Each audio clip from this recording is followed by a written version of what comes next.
Okay, now in our last session, we have finished out our unit number 1. And right now we are going to start our unit number 2. As you all know, the unit number 2 we are going to start is actually the third essential element of the valid contract. Okay, the first one we have discussed that for creation of a valid contract, there must be a offer. Okay, there must be a clear, definite offer for the creation of a valid offer by one person.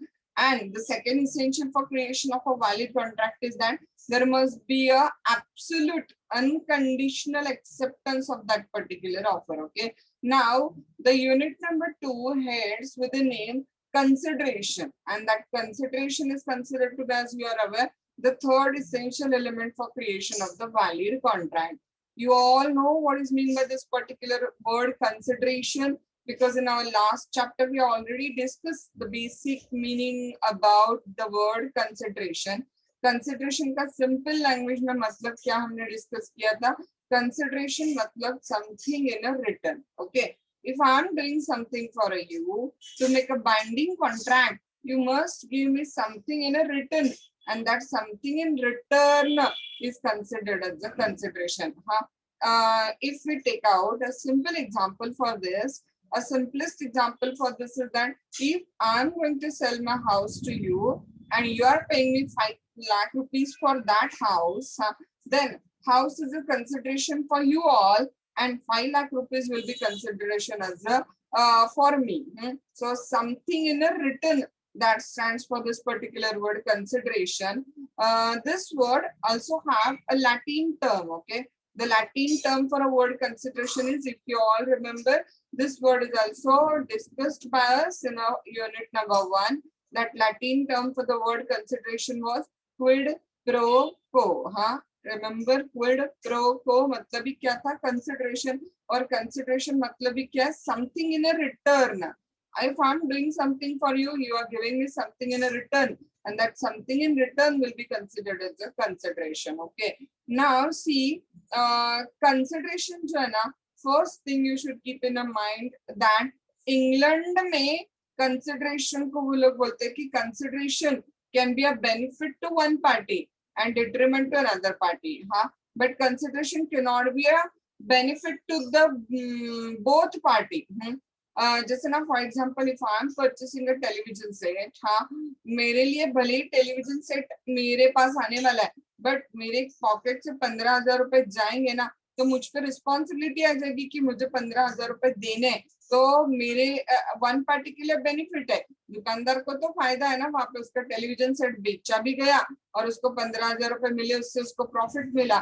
लेकिन मेरे लिए तो वो क्या है, वहां पे एक रिस्पॉन्सिबिलिटी, एक डिट्रीमेंट है, एक लॉस है, मेरे पॉकेट से 15,000 रुपए जाने वाले हैं. तो भले ही हमें ये थोड़ा सा लॉजिकल ना लगे, but the fact is that in English law the consideration is considered as a either benefit to one party and detriment, loss या responsibility या liability on another party. और it may be a detriment to both party. जैसे कि for example exchange का अगर हम लोग transaction कर रहे हैं, तो मेरे घर के बदले में आपका घर, तो मुझे मेरा घर देने की रिस्पॉन्सिबिलिटी और आपको आपका घर देने की रिस्पॉन्सिबिलिटी है, तो दोनों पे क्या है, वहां पे responsibility. So it's a detriment to the both party. Okay, but it never can be a benefit to the both party according to the English law. Okay, but अगर हम जनरल लैंग्वेज में बात करें तो इशू ही नहीं वहां पे कि something in a return. If I am doing something for you and you are giving me something in a return, that something in return is considered as a consideration. So a simplest many example, if I am teaching you and you are paying me the fees for a class, knowledge is a consideration for you all, and fees will be consideration for me. If an advocate and you are going to file the suit in the court of a law through an advocate that is mine, तो आप मुझे जो advocate की फी दोगे वो मेरे लिए consideration होगा, और अपोजिट साइड आपकी केस जो मैं कोर्ट में लड़के आपको जो भी जस्टिस है वो देने की कोशिश करूंगी, तो मेरी जो सर्विसेज आपको एज एन एडवोकेट मिलेगी वो आपके लिए क्या होगा, वहां पे कंसिडरेशन कंसिडर किया जाएगा. सो सिंपलेस्ट लैंग्वेज में बात करें तो consideration means something in a written. Okay, now the third thing which you should keep in mind on this particular point is that consideration to do भी हो सकता है या abstain from doing भी हो सकता है. consideration टू डू भी हो सकता है या अब्सटेन फ्रॉम डूइंग भी हो सकता है। इसका मतलब समझ रहे हो? Consideration can be an act और कंसिडरेशन कैन बी अ फॉरबियरेंस। अगर सिंपल सादी भाषा में बात करूं तो कंसिडरेशन किसी चीज को करने का भी हो सकता है या किसी चीज को ना करना ये भी कंसिडरेशन हो सकता है। Okay, I'll give you two example. Okay, number one example, that would you like to sell your computer to me for rupees 20,000? You said okay, I'm ready to sell you my computer for rupees 20,000. Now this consideration is an act ना, किसी चीज को करना है। Now what is that करना? You are going to give me your computer, that is an act. I'm going to give you 20,000 rupees, that is an act. So therefore here the consideration is in the form of a act, करना, positive. And opposite side देखो, suppose you have taken a money from me and you promised me that you will pay the money up to the June 2021. And now June 2021 खत्म भी हुआ, फिर भी आपने मेरे पैसे मुझे रिटर्न नहीं किए, तो आपको पता है, I'm going to file the suit in the court of law against you for the recovery of my money. तो आप आते हो मेरे सामने और बोलते हो कि please don't file the suit against me in the court of law, I am ready to pay your money with some extra as in a compensation. Okay, तो मैं आपके अगेंस्ट सूट ना फाइल करूं, ये किसका कंसिडरेशन है बोलो? आपका। और मुझे मेरे पैसे विथ सम कंपनसेशन मिलेंगे, ये किसका कंसिडरेशन है बोलो? मेरा। तो यहाँ पे जो कंसिडरेशन है वो क्या है, ध्यान में आ रहा है? फॉरबियरेंस। या फिर और एक वर्ड क्या है फॉरबियरेंस के लिए? Abstain from doing. किसी चीज को ना करने के लिए आप मुझे प्रॉमिस कर रहे हो कि आपके पैसे विद सम कंपनसेशन आप मुझे रीपे करोगे, बट आप मुझ पे सूट फाइल मत करो, या आप मुझे बोल रहे हो, right? So you are giving me the compensation and my money for not filing the suit against you. Okay, इसका मतलब यहाँ पे कंसिडरेशन किसका है बोलो? किसी चीज को ना करने के लिए कंसिडरेशन है। ओके, ध्यान में, first thing consideration may be for doing something और it may be for not doing something in the language of the law, abstain from doing। अब हमें तीसरी चीज before going into the module क्या याद रखनी है, समझ के लो, that consideration may be in India past consideration, present consideration and future consideration. हमारे इंडिया में कंसिडरेशन पास्ट भी हो सकता है, प्रेजेंट भी हो सकता है और फ्यूचर भी हो सकता है ना। वैसे क्यों बोला मैंने हमारे इंडिया में? क्योंकि इंग्लैंड में ना प्रेजेंट और फ्यूचर ये दो ही कंसिडरेशन है। इंग्लैंड में पास्ट कंसिडरेशन को कोई वैल्यू नहीं है। Past consideration is considered as a no consideration in England, but India में past consideration, present consideration and future consideration, these are three types of the consideration we have in India. Let's take an example. Okay, number one लेते हैं past consideration. Okay, जैसे कि for example ना, मैंने आपको already पढ़ा दिया और तब हमने कुछ प्रॉमिस नहीं किया था कि आप मुझे कुछ फीस वगैरह दोगे, बट मैंने आपको ऑलरेडी पढ़ा दिया और पढ़ाने के बाद आप मुझे प्रॉमिस कर रहे हो कि बाबा मैम आपने कितना अच्छा पढ़ाया, हमारा तो एग्जाम बहुत अच्छा जाएगा, हम ना आपको भले बहुत फीस ना दे पाए बट हम ना आपको 1,000 रुपीज दे देंगे। Now this is considered as a past consideration. Why? See, because आपको जो मिलना था ना वो आपको ऑलरेडी क्या हो चुका है बोलो? मिल चुका है। वो जो नॉलेज फैक्ट था वो नॉलेज फैक्ट आपका क्या हो गया बोलो? Past consideration. क्योंकि आप ऐसे एक्ट के लिए पे करने के लिए प्रॉमिस कर रहे हो जो एक्ट ऑलरेडी हो चुका है, हैज डन, हैज डन। ध्यान में आ रहा है? मतलब जो एक्ट ऑलरेडी हो चुका है उसके लिए आप मुझे क्या कर रहे हो? कुछ चीज देने के लिए प्रॉमिस कर रहे हो। So there will be a past consideration. Number two, तो प्रेजेंट कंसिडरेशन बहुत इजीएस्ट एग्जांपल है। सारे cash counter transaction most probably किसके एग्जांपल होते हैं बोलो? प्रेजेंट कंसिडरेशन के। Simplest example, you came into my shop, you asked me to give 1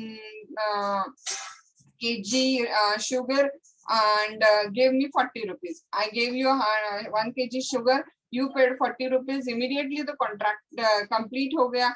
तो वो क्या हो गया? प्रेजेंट कंसिडरेशन वहां पे हो गया।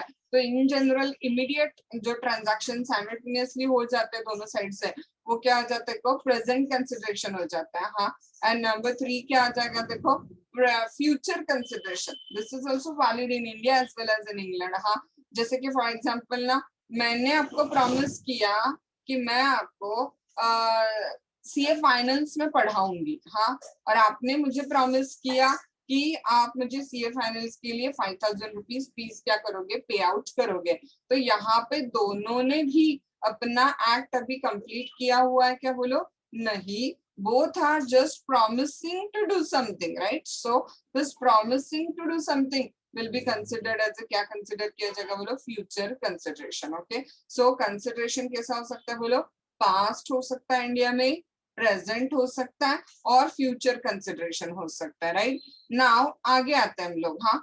तो एक्चुअली कंसिडरेशन की डेफिनेशन आपके इन ऑल सीए फाउंडेशन के लॉ सिलेबस में सबसे डिफिकल्ट डेफिनेशन है, हाँ। तो आपको वो थोड़ा सा, मैंने जो एग्जांपल्स आपको दिए उसी एंगल से उसको क्या करना पड़ेगा, उस डेफिनेशन को, कंसिडरेशन के आपको याद रखना पड़ेगा, हाँ, कि 3 टाइप से कंसिडरेशन आता है, ओके? हैज डन और abstained फ्रॉम डूइंग, किया, डज और abstains from doing, that is कर रहा है, प्रेजेंट था। promises टू डू और abstain फ्रॉम डूइंग, मतलब क्या करेगा बोला, आगे जाके फ्यूचर में वो पर्टिकुलर एक्ट करने वाला है वहां पे, हाँ। तो इंडिया में कंसिडरेशन इन ऑल कितने टाइप का होगा बोलो, 3 टाइप का, past consideration, present consideration and future consideration, हाँ। तो ये पर्टिकुलर चीज आपने दिमाग के अंदर डाल के रखी। नंबर 1 हमने क्या डिस्कस किया कि consideration mean something in a return. Number 2 हमने क्या डिस्कस किया कि कंसिडरेशन में बी एन एक्ट और इट में बी अ ऑब्स्टिनेंस, ओके, इट में बी एन एक्ट और अ फॉरबियरेंस, हाँ। देन हमने डिस्कस किया कि इंडिया में कंसिडरेशन पास्ट हो सकता है, प्रेजेंट हो सकता है, फ्यूचर हो सकता है, हाँ। Number 4 thing which you should keep in mind about the consideration is that consideration must come at the desire of the promiser. It must move at the desire of the promiser. Now you may have a question in your mind कि अब ये क्या बात है, at the desire of the promiser मतलब क्या हो जाएगा, देखो just explain you. Suppose one house is there, huh?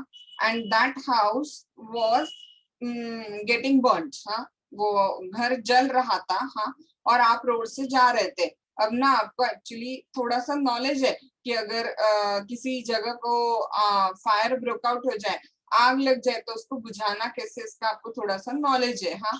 तो आप क्या करते हो पता है, खुद से भागते भागते जाते हो और वहां जो आग लगी थी उस आग को आप क्या करते हो, बुझाने के लिए उस ओनर को हेल्प करते हो, हाँ। तो आपने जो भी एक्ट किया है वो आपने अपनी इच्छा से किया, राइट, हाँ। whether you have done this particular act of saving the house from the fire at the desire of the owner of the house, आपने एक्ट किया है क्या यहाँ पे, नहीं। जो भी आपने उसको बचाया वो आपने खुद की इच्छा से, खुद की मर्जी से उस पर्टिकुलर घर को बचाया, हाँ। नाउ लेट मी नो और थिंक इनसाइड योर माइंड कि is it possible that you will ask any kind of the consideration from the owner of the house for saving his house from the fire? क्या उस घर को आग से बचाने के लिए आप घर के ओनर से कुछ पैसे मांग सकते हो क्या? एक लॉजिकल थिंकिंग करो, हाँ। ऑफ कोर्स क्या हो जाएगा बोला, आंसर विल बी नो, क्योंकि आपने जो भी किया अपनी इच्छा से किया ना। वो घर का ओनर बोलेगा कि किसने बोला था आपको, हाँ, मुझे आके मदद करने के लिए, हाँ, I am not bound to give any kind of the money to you, so therefore आप उससे पैसे मांगने के लिए इंटाइटल्ड नहीं हो, क्योंकि आपने जो भी किया वो अपनी इच्छा से किया, राइट, हाँ। नाउ इसी एग्जांपल को थोड़ा सा क्या करते हैं हम लोग, चेंज करते हैं, हाँ। Now you are a neighbour of that particular house, उस घर के बाजू में आप रहते हो, हाँ, और उस घर के ओनर को पता है कि आपको ना फायर ब्रेकआउट होती है तो जो थोड़ी सी चीजें करनी जरूरी होती है उस फायर को एक्सटिंग्विश करने के लिए, आपको बुझाने के लिए, वो पता है। तो वो घर का ओनर आपके पास आता है और आपको बोलता है कि please help me in extinguishing the fire which is broke out in my house, I'll give you 5000 rupees, हाँ। नाउ यहाँ पे प्रोमिसर आपको प्रॉमिस कर रहा है कि प्लीज मुझे मदद करो, आप मुझे मदद करोगे तो मैं आपको 5000 रुपए दे दूंगा, हाँ। नाउ आप जाते हो और उस आग से उस घर को बचाते हो, and then afterwards you ask for your 5000 rupees, whether the owner of the house will be bound to give you that 5000 rupees, whether you will have the right to recover that 5000 rupees, huh? If you think this point inside your mind, of course इसका answer क्या होगा बोलो, इसका answer होगा कि yes, you will be entitled to recover that particular amount. वो amount recover करने के लिए आप क्या रहोगे बोलो, वहां पे एंटाइटल्ड रहोगे। ध्यान में आपको, हाँ। तो इसका मतलब consideration must move at the desire of the promiser. आप खुद के मन से कुछ करते हो वॉलंटरीली, तो उसके लिए आप पैसे नहीं मांग सकते। ओके, कोई चोर किसी की पर्स चुरा के भाग रहा है और मूवी सीन के हिसाब से थोड़ा बात करें तो आप भागते भागते जाते हो और पर्स लेके आते हो और जिसकी पर्स है उसको देते हो, तो आप क्या उस पर्टिकुलर एक्ट के लिए आप पैसे मांग सकते हो क्या वहां पे? ऑफ कोर्स नहीं। हाँ, तो जो भी चीजें आप वॉलंटरी करते हो, अपनी इच्छा से करते हो, हाँ, उसके लिए आप कंसिडरेशन नहीं मांग सकते हो, क्योंकि लॉ कहता है कि कंसिडरेशन वैलिड होने के लिए it must move at the desire of the promisor. हाँ, किसके कहने से आना चाहिए? वो प्रोमिसर के कहने से ही कंसिडरेशन आना चाहिए, तभी वो कंसिडरेशन क्या होगा बोलो, वैलिड कंसिडरेशन कंसिडर किया जाएगा। ओके, सो ये वाली लाइन भी आप दिमाग के अंदर फिट करके लो कि consideration must move at the desire of the promisor only. हाँ, अगला एक लास्ट पॉइंट हम लोग यहाँ पे दिमाग में डालते हैं और देन हम मॉड्यूल के अंदर जाते हैं। हाँ, that last point we are going to keep inside our mind is that one key consideration जो है ना, वो आते टाइम लेकिन इंडिया में प्रोमिसी या किसी भी पर्सन से आ सकता है। हाँ, it may come from promisee और any another person in India. Now again, why am I using this word specifically in India? There is a reason, हाँ. And what is that particular reason? कि England में जैसे consideration must come from the desire of the promisor rule है, वैसे ही consideration must come from the promisee only, ऐसा rule है India में, England में। हाँ, लेकिन इंडिया में क्या बोलो, वहां पे इंडिया में आते टाइम कंसिडरेशन प्रॉमिस या किसी अदर पर्सन से आ सकता है। हाँ, now you will have the question in your mind, ये क्या चीज है कि consideration must come from promisee or any another person. Let's take out one particular example for this. हाँ, very famous judgment which is there in your module for this particular point is the Chinnaya versus Ramayya. Very famous judgment for this particular point in the module is the Chinnaya versus क्या वहाँ पे Ramayya.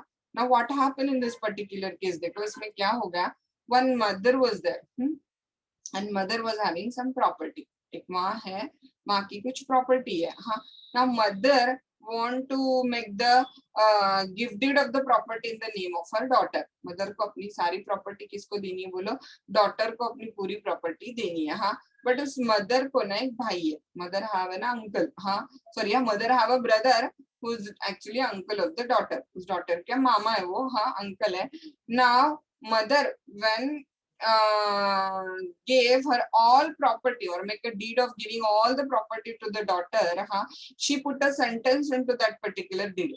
उस deed के अंदर उसने एक sentence लिखा कि उस प्रॉपर्टी से, हाँ, उस डॉटर को हर साल एन्यूटी, एक एनुअल रकम, एनुअल अमाउंट, उस प्रॉपर्टी से आने वाले टोटल अमाउंट से एक छोटी, एक पर्टिकुलर अमाउंट जो मदर ने डिसाइड करके दी थी, वो एन्यूटी उस डॉटर को मामा को देनी है। हाँ, ध्यान में आपको, अब वो डॉटर ऑफकोर्स शुरू में तो हाँ बोल देती है और उस पर्टिकुलर डीड पे साइन कर देती है। हाँ, तो यहाँ पे लेट मी नो कि प्रॉमिसर, हाँ कौन है वहां पे, प्रॉमिसर है वो डॉटर। हाँ, क्योंकि वो डॉटर प्रॉमिस करती है कि ठीक है I am ready to give a annuity amount to the uncle. हाँ, अंकल को मैं वो एन्युटी अमाउंट दे दूंगी। एन्युटी अमाउंट देनी किसको है बोलो, अंकल को, राइट। हाँ, तो अंकल कौन हो गए, प्रॉमिसी, क्योंकि अमाउंट देनी किसको है, अंकल को, अंकल को। तो आप प्रॉमिसी कौन हो गया बोलो, वहां पे uncle becomes the promisee, right. हाँ, now what happen in this particular case, आगे क्या हो जाता है देखो, daughter afterwards refuse to give that amount to the uncle. बाद में वो अमाउंट अंकल को देने से डॉटर क्या कर देती है बोलो, वहां पे मना कर देती है। हाँ, on what ground she refuse to give that particular amount to the uncle, कि मुझे अंकल से क्या मिल रहा है, कुछ भी नहीं। और लॉ क्या कहता है, एग्रीमेंट विदाउट कंसिडरेशन वॉइड है। हाँ, कंसिडरेशन कंपलसरी होना चाहिए कॉन्ट्रैक्ट में, और मुझे अंकल से तो कुछ नहीं मिल रहा है, तो I am not bound to give anything to the uncle, क्योंकि अंकल मुझे कुछ दे रहे क्या नहीं। और लॉ क्या कहता है, agreement without consideration is a void, so I am not bound to give any kind of the amount to the uncle. हाँ, बट यहाँ पे फिर हमारा रूल आता है कि भले ही डॉटर को अंकल से कुछ नहीं मिल रहा है, भले ही प्रॉमिसर को मतलब डॉटर को प्रॉमिसी से मतलब अंकल से कुछ नहीं मिल रहा है, बट स्टिल डॉटर को ऑलरेडी कंसिडरेशन किससे मिल चुका है, बोलो मदर से, क्योंकि मदर ने वो पूरी प्रॉपर्टी उसी कंडीशन पे दी है ना, मदर से तो ऑलरेडी डॉटर को कंसिडरेशन मिल गया है, मदर की पूरी प्रॉपर्टी डॉटर को मिल गई है, right. So therefore even though the consideration has not come from a promisee, that is uncle, still this particular contract of giving an annuity amount to the uncle was held to be a valid even though it is without consideration as such। हाँ, ये without consideration basically है ही नहीं, क्योंकि daughter को भले ही promisee से consideration नहीं मिला है, बट अदर पर्सन से कंसिडरेशन, मतलब मदर से कंसिडरेशन ऑलरेडी डॉटर को मिल चुका है। हाँ, सो इंडिया में कंसिडरेशन जो है ना वो क्या हो सकता है, बोलो it may come from promisee और एनी अनदर पर्सन। हाँ, लेकिन कॉन्ट्रैक्ट करना जरूरी है कंपलसरी, किसके कहने से, प्रॉमिसर के कहने से। हाँ हाँ, बट आते हुए कंसिडरेशन अपोजिट पार्टी में किससे आ सकता है, प्रॉमिसी या एनी अनदर पर्सन। जैसे कि फॉर एग्जांपल मैं आपको टीच कर रही हूँ, लेकिन मुझे कंसिडरेशन शायद आपके पेरेंट्स फीस दे दे वहां पे, सो आते टाइम कंसिडरेशन प्रॉमिसी या एनी अनदर पर्सन, क्योंकि बेनिफिशियरी कौन है, बोलो आप लोग हो ना, टीचिंग किसको करना है, आपको करना है, बट मुझे फीस कौन दे रहा है, शायद आपके पेरेंट्स दे रहे हैं, तो आते टाइम कंसिडरेशन प्रॉमिसी या एनी अनदर पर्सन से आ सकता है, बट कॉन्ट्रैक्ट करते हुए कंपलसरी किसके कहने पे करना जरूरी है, प्रॉमिसर के कहने पे। आप जो चीज वॉलंटरी करते हो, खुद के मन से करते हो, उसके लिए आप कोई अमाउंट, कोई कंसिडरेशन मांग नहीं सकते हो। हाँ, सो ये ध्यान में आ गया, at the desire of a promiser he consideration शुरू होना चाहिए। आते टाइम कंसिडरेशन प्रॉमिस या एनी अनदर पर्सन से आ सकता है, कंसिडरेशन एक्ट या ऑब्स्टिनेंस हो सकता है, कंसिडरेशन पास्ट प्रेजेंट फ्यूचर भी हो सकता है। हाँ, सो ये जो भी पूरा डिस्कशन हमने अभी किया, this all discussion is just to understand the concept of the consideration. Okay, तो हम क्या करेंगे, मॉड्यूल को ओपन करके कंसिडरेशन की क्या करेंगे, अब डेफिनेशन डिस्कस कर लेंगे। उसके बाद में इस यूनिट में और हमें 3 बड़े बड़े पॉइंट्स डिस्कस करने हैं, इनफैक्ट 3 ब्रॉड क्वेश्चंस डिस्कस करने हैं। हाँ, नंबर 1 कंसिडरेशन के इसेंशियल रूल्स हमें डिस्कस करने हैं, define consideration and state the essentials of a valid consideration. Number 2 मैंने आपको बहुत बार बताया, वो पॉइंट है agreement without consideration is considered as a void. अगर आपके कॉन्ट्रैक्ट में कंसिडरेशन ही नहीं है तो वो कॉन्ट्रैक्ट वॉइड है। वॉइड मतलब आप सबको पता है, not enforceable in the court of law, तो वो कॉन्ट्रैक्ट कोर्ट में एनफोर्स ही नहीं हो सकता जो वॉइड है वहां पे। हाँ, तो agreement without consideration is a void, but this rule is subject to some exceptions. Okay, फिर हमें वो कब कब बिना कंसिडरेशन का भी कॉन्ट्रैक्ट वैलिड हो सकता है, वो एक्सेप्शंस डिस्कस करने हैं। और तीसरा क्वेश्चन इस यूनिट के अंदर हमें डिस्कस करना है, जिसे हम बोलते हैं प्रिविटी ऑफ कॉन्ट्रैक्ट। हाँ, या उसे हम बोलते हैं stranger to contract can not sue. मतलब सपोज अगर ए और बी के बीच में कॉन्ट्रैक्ट है तो वहां पे सी सूट फाइल कर सकता है क्या, नो। सी पे सूट फाइल हो सकती है क्या, नो। हाँ, तो जनरल रूल है कि stranger to contract can not sue, but this general rule is subject to exceptions। हाँ, in some 6 to 7 exceptional circumstances even a stranger to contract can also sue। हाँ, तो वो हमें 3 question, define consideration and state the essential elements of valid consideration. Number 2, agreement without consideration is a void, discuss with exceptions। हाँ, and number 3, stranger to contract cannot sue, discuss with exceptions। हाँ, ये 3 all question हमें in detail क्या करना है, discuss करना है। And before that, what we are going to do is that we are going to deal with the definition of the consideration first of all। हाँ, definition पे क्या करते हैं, फटाफट हमारा अटेंशन दे देते हैं, एंड देन फिर हम बाकी इसेंशियल्स पे क्या कर सकते हैं, जा सकते हैं। हाँ, डेफिनेशन मैंने आपको ऑलरेडी बताया है, बहुत डिफिकल्ट है कंसिडरेशन की डेफिनेशन अंडरस्टैंड करना। हाँ, लेकिन आपको जस्ट स्टाइल से अभी मैंने पढ़ाया है, उस स्टाइल से जाओगे तो कोई मुश्किल आपको नहीं होगी। क्या याद रखना है, at the desire of promiser he consideration आना चाहिए। हाँ, लेकिन आते टाइम किसी और प्रॉमिस या किसी और से आ सकता है। कंसिडरेशन पास्ट हो सकता है, मतलब डन या ऑब्स्टेन्ड फ्रॉम डूइंग। हाँ, कंसिडरेशन प्रेजेंट हो सकता है, मतलब डज या ऑब्स्टेन्स फ्रॉम डूइंग। हाँ, कंसिडरेशन फ्यूचर हो सकता है, मतलब प्रॉमिसेस टू डू और ऑब्स्टेन फ्रॉम डूइंग। हाँ, और आपको बताया मैंने कि कंसिडरेशन किसी चीज को करना भी हो सकता है या किसी चीज को ना करना भी कंसिडरेशन वहां पे हो सकता है. Okay, let's start the definition of the consideration.